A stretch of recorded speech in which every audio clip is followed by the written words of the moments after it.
We're starting with Mike Grabowski. He is going to be talking about concept, design language, and communication. Matt and I will be back to chat with Mike after his presentation and answer your questions. So let's bring Mike in. Hey, how are you? Hey, Hi, how are you guys?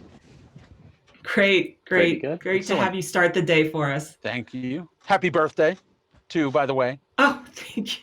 For Thank you everyone very who much. doesn't know, I'm blowing you up a little. I've had a very long birthday since it Fair. started, Japan time and has worked. I had a 36-hour birthday. It's still my birthday in That's not the America, worst. There you so go. it's no, I'm enjoying it. There you go.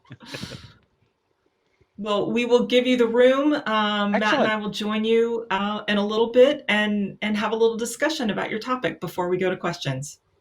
That sounds perfect. All right. Excellent. Well, thank you guys for stopping by and taking a listen.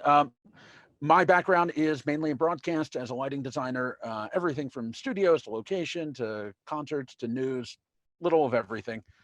Um, and especially in the past couple of years, I've realized how much more important language and design language in particular has sort of become, especially as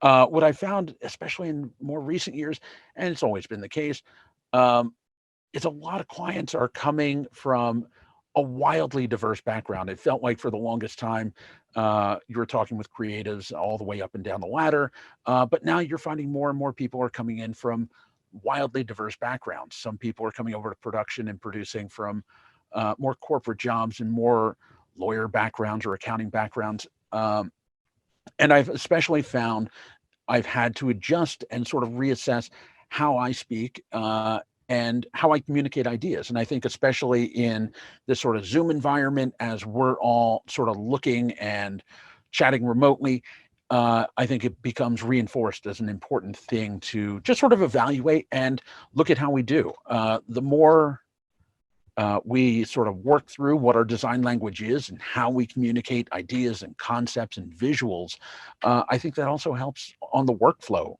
quite a bit. It means you're saving time. If I can effectively communicate an idea and we can have a real honest dialogue about it, we whittle down past 3, 4, 5 renderings potentially.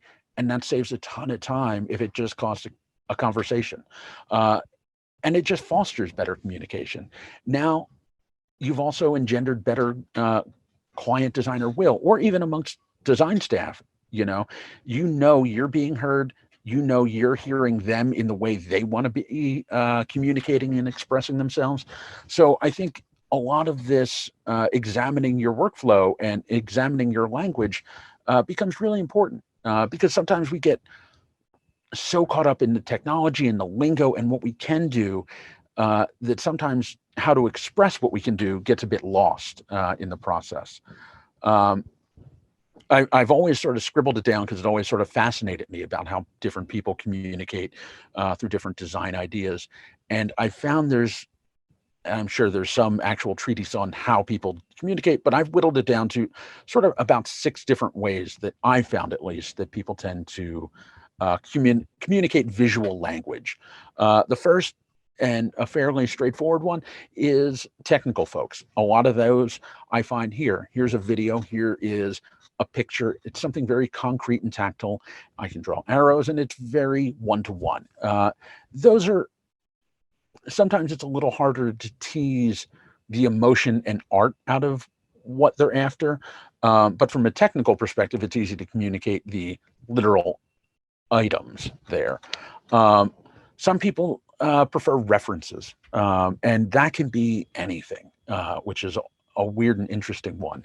Because to me, a lot of times that's, oh, this reminds me of this movie. Oh, this reminds me of. It's that if you find someone's doing that, then it's a lot of reference, and that can lead into different styles. None of these are necessarily discrete. They all sort of match and marry with each other. Sometimes it's referencing to other shows because it's a known quantity and it's something that's in their head.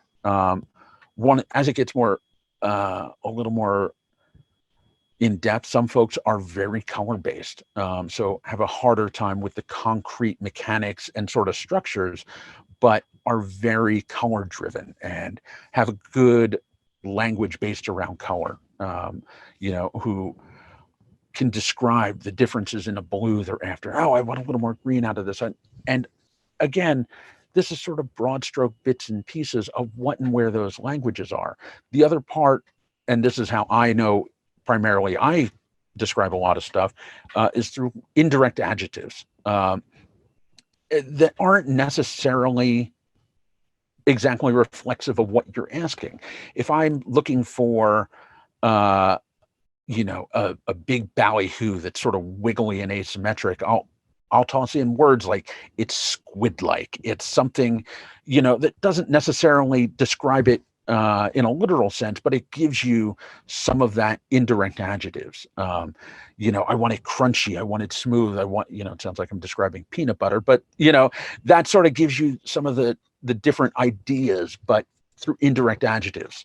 Other people, and this is always a fun one, and you have to go a little more in depth, is a lot of times I find I can get people to describe it as an emotion. And for me, if you can get someone down to that point, you have a really strong base to communicate with them. One time I remember talking to a producer and we were having a heck of a time communicating and just finding the right words for what it meant. And we finally got him to say, like, where are you at? Just talk it out, just talk through it. And he said, I want it to be like I just walked into a fairground when I was 8 years old, and you could smell the cotton candy, you saw the Ferris wheel, the twinkling lights. And I'm sure even just describing that gives a visual to each and every one of you out there that's probably a little different to each of us, but that sort of gets us on a very similar playing field. It gives us a base to work from. And I think that's really important. I think a lot of this is identifying how they describe it, but also in how you tease it out. Listen, you just have to, a lot of it's listening, and a lot of it is listening about how a person describes something that isn't work. Have a conversation with people. If you listen to how someone describes something they're passionate about, that'll give you wonderful insight into who they are as a communicator, how they speak, what their visual language is, and how they communicate in what they feel like the most effective way is. Because if they're talking about something they're passionate about, they're going to want to convey every minute detail to you. And all the stuff that we do, we're passionate about, and we can describe in this wonderful detail, but sometimes it gets caught in like that lingo trap. So especially someone who comes from a background that isn't related to this, and you're trying to bridge that communication gap, have them tell to you about something else for a few minutes. Ask them about their favorite, wine, whiskey, cocktail, favorite dessert, favorite something, what's their greatest sports memory. And if you can get them to talk about something like that, and they tell you about, the smell of popcorn in the air and this big crunching hit in the middle of a football game, or they start describing that fairground moment, it immediately gives you a little visual common ground to know how they like to describe, because maybe it is just that emotive level. Maybe it is all they remember is the first time they went to a baseball field and how green the grass was. Finding those commonalities, finding how they describe their passion, becomes really interesting and important. And it sounds weird because it's not work per se, but it is. It's putting in work in that relationship, in that language, and realizing that, people don't necessarily have a design language. A lot of us are used to speaking in terms of both mechanical and design, and we're very fortunate in that regard. That we have that ability. I know I came from a theater background, and that sort of gets beaten into you a bit. And as folks sort of come from different backgrounds, it's sort of finding those ways to find those languages. The one thing I'll never forget, because sometimes the folks who are more tactile, who need something in their hands or to see it in person, are the hardest to sort of crack that nut into terms of figuring out how else they can describe things. I remember years ago, I worked on a small talk show set, and it was beautiful. It was all this sort of warm wood, little metal accents, black laminate. It was really pretty and classy and looked really nice. And we knew the executive on it was very fussy, and the renderings had to be what was presented in the room. And myself and the production designer were over the top meticulous. We pre-queued it in a visualizer, gave him the exact rendering, and we got there and we looked at it and held up that picture and looked at the set and held up that picture, and it looked peg on. That rendering looked like a photo of the set we accomplished, in lighting inclusive, and myself and the production designer were over the moon. This executive walks in and looks at the rendering, looks up, does the same thing that we had just done. And I've never heard this sentence said quite this way, was, "Oh, it looks exactly like the rendering." And that was the most disappointment I've ever heard put in that sentence. And he's like, "Yeah, it's just not warm enough." And everything about it to us read very warm and red and warm woods, and we're sort of pulling our hair out a bit of what is he reacting to? And we hand him the swatch book of wood samples of, like, is there something in here that reads more to what you're after? Because let's solve this. Let's find it. We can paint it, get new laminate. We can solve this, but we need more from you. So part of it was putting that tactily in his hand, and he skims through and looks through it all and lands on a really cool piece of blue veined walnut. And we had a moment of you just want it warmer, but you pick and we realized as he's holding it up, he was talking about warmth by contrast. He didn't feel like there was any separation of the warmth, that it needed another layer of cool in there to push that warmth forward. And it made total visual sense. And once we got there, it clicked and we could knock it out. And the next day we come in, we made some tweaks. I made some tweaks on the lighting end, production, design and art, repainted some of the wood and changed some of the laminate. And after that, everything was smooth sailing. We've worked with him on a dozen other projects afterwards. And he always says, "Oh my God, it's the easiest project working with you guys. You just know it. You just get it." And I think that's part of it. You get in their head a bit and find where that visual communication sort of lands. And it gives you such an advantage. And it's not easy. It's a weird sort of esoteric thing to sort of think about and, train yourself. You'll find yourself listening to, like, your significant other or friends describing a dessert and sort of obsessing on how they're describing it. And it gets a little weird, but it's an interesting thing. I like to show a couple photos too, and I'm curious about the folks who are listening, how they would describe them. So there are two photos I've chosen that I think are sort of broad. So we'll show them to you. And the first one here is what it is.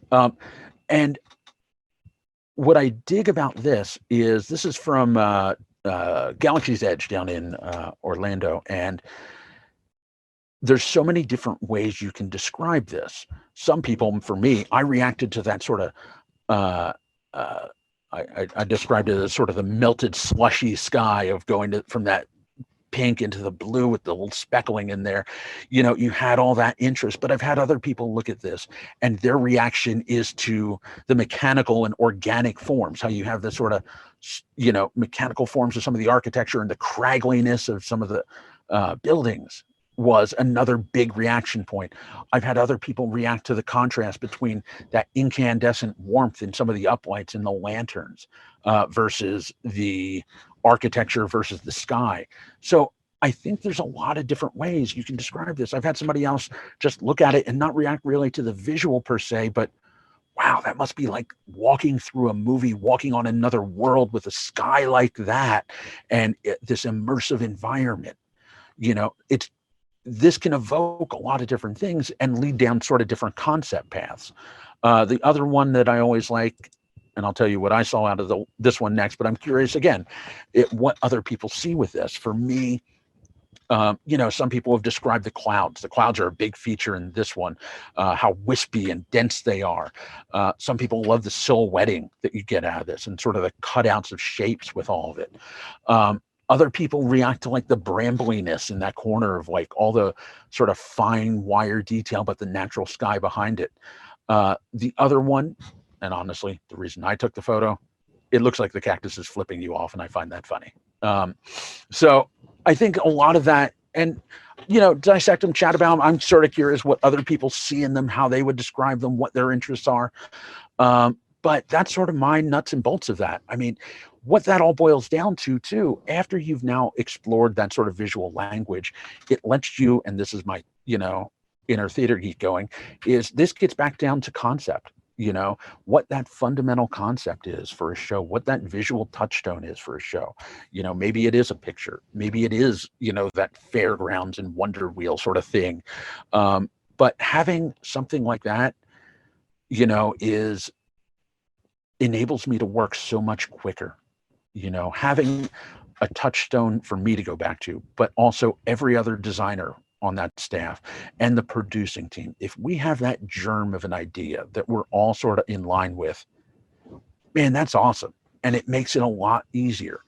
And I'll give you probably my last thought is how do you tease that out? My favorite, and I'm sure everyone will have to reinvent it for themselves, but my version of asking that is just, let's, sometimes people describe some minutia like, let's zoom out a little, let's chat, but what's your vibe, man? Like, give me your vibe on this. And sometimes just talking about vibe and energy or however you want to describe it gets you dialed down into this a bit. So for me, my line's, what's the vibe on this? And that gets us into a lot of these conversations. So that's sort of my nuts and bolts on chatting, concept, design, how it helps your workflow. So hope that was useful. Fantastic. That's really fantastic. I mean, there are definitely moments of things you're describing where it's just like visceral. It's like, oh, I've struggled to tease out what a client wants. I can see they're struggling or they're compromising because they can't quite find They just don't have the language. Yeah. And sometimes it's flipping through, I'll sit there and like flip through Google Images with them or something like that. And like, let's just go down a rabbit hole and how it can be wildly untraditional, but finding that way in, once you find that in, and a lot of us, I'm sure, have done it intentionally or stumbled into it, but man, it makes everything go like a speeding bullet after that. No, it's hard to change. Once you have a group of people who have a common language, that's really, those things tend to stick. And the problem isn't just coming up with a common language, knowing the words. It's understanding how different people speak. And some people need to see things fully baked. Some people need a literal example. And my sort of flip side question to this is in a world where clients now show up with Pinterest lookbooks, what impact does that have on this sort of development of this common language? Because that's in a way being used as a cheat for a lot of people. Yeah, and I think that's useful. I think stuff like that, I'll never turn away from anything that can be a communication tool, or anything like that. But I think even once you see that, you still have to parse it out. It's sort of like the pictures I was showing earlier. You can show me a picture, but I don't necessarily know what that picture is communicating to you. If you have a bar top or something like that, maybe you're actually just reacting to the bottles being uplit, I think it's useful, but there's pitfalls in there that you have to be aware of, that you have to understand what they're trying to communicate. Sometimes it is zooming out, looking at all of them and realizing they're just trying to say red, and I think that's the concern is it's the technology, the availability of all this reference imagery allows you to get much further ahead And if you are too literal with that, you can end up in a You, completely wrong place, as your yeah, example kind of showed. yeah, you can go down, and that's sort of the problem, you know. And again, it's part of the reason I like having.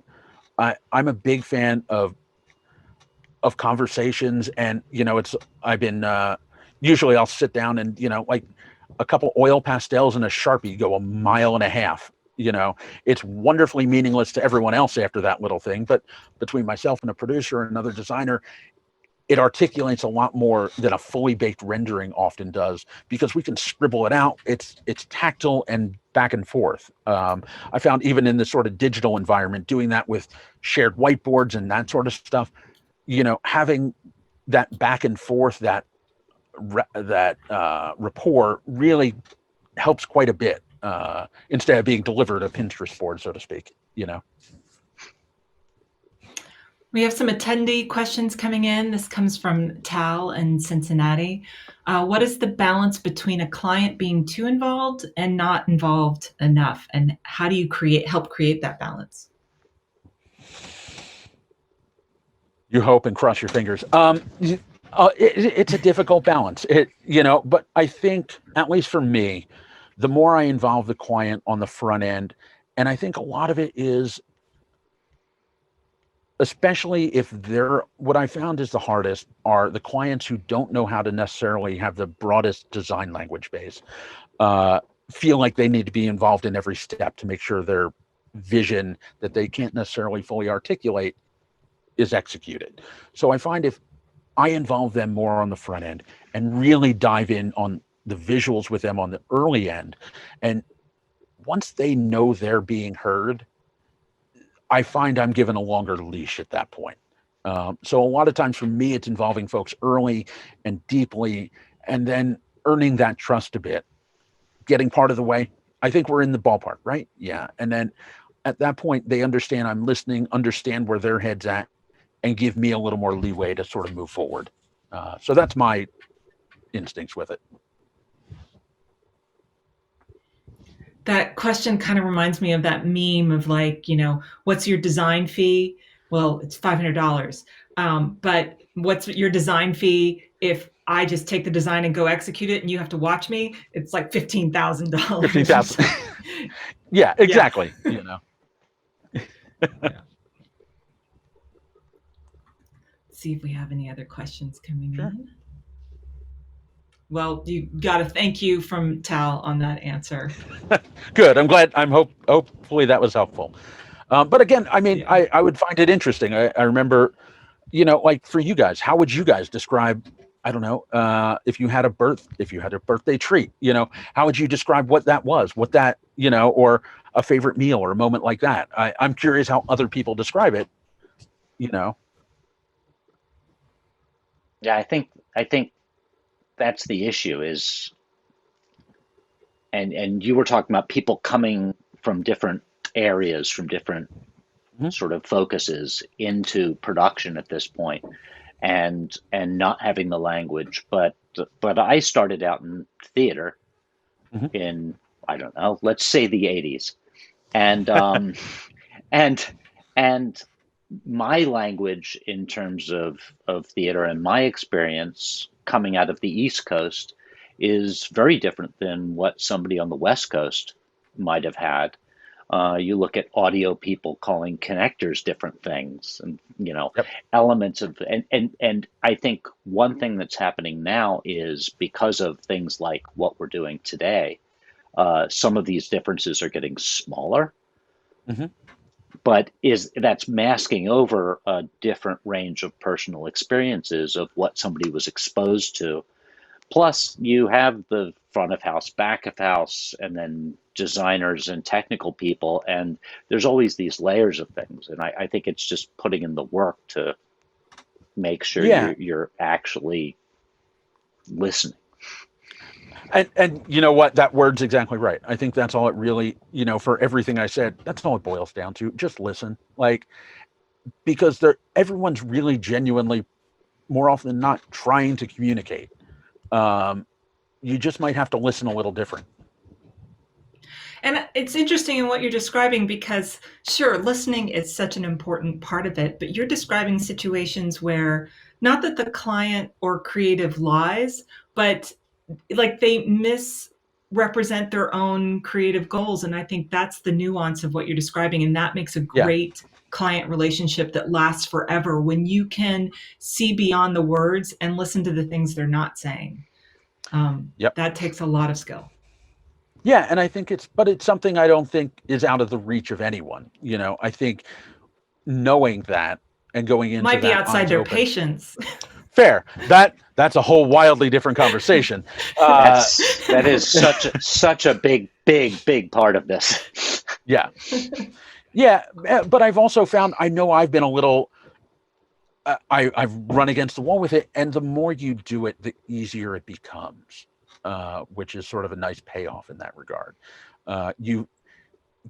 People only sort of communicate in a few different ways, and once you start sort of twigging to, oh, you're sort of in this vein a little bit, as soon as you can start coordinating and having that idea in the back of your head, it helps shorten that process and less of a patience strain. Yeah. So I think the message there is don't be like Laura, be like Mike. I think it works out. Excellent. Well, I really thank you for being here with us today and starting off Thank you for having me. our creative juices. Yeah. I think this is a really great reminder to everyone about the power of listening and that we all have something to contribute just by listening. We advance our projects to their better. So, Mike, thank you. We'll take a moment. Thank you for having us. Matt. Yeah, please. Yeah, All thanks. right.